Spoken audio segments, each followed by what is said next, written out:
রাজনৈতিক দল হিসেবে জামায়াতে ইসলামের বাতিল হওয়া নিবন্ধন ও প্রতীক ফিরে পেতে আপিলের রায় হবে ১ জুন।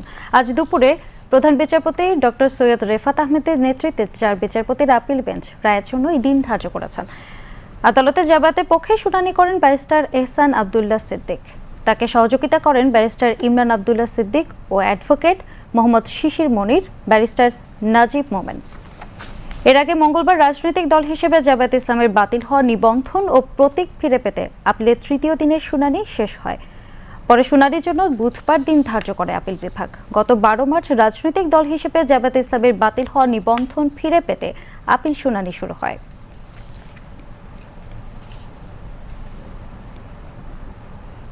২০০৮ সালে জামায়াতকে ইলেকশন কমিশন একটি নিবন্ধন ইস্যু করেন, কিন্তু বাংলাদেশের হাইকোর্ট মেজরিটির জাজমেন্টের ভিত্তিতে এই নিবন্ধনটি বাতিল করেন।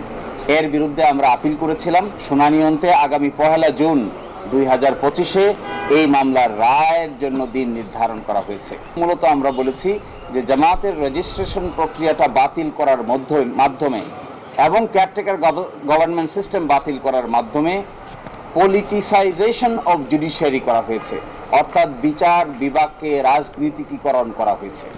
এবং যারা এই নিবন্ধন মামলা শুনানি অন্তে নিবন্ধন বাতিল করেছেন তারা মূলত বাংলাদেশের উচ্চ আদালতকে রাজনৈতিকভাবে ব্যবহার করেছেন।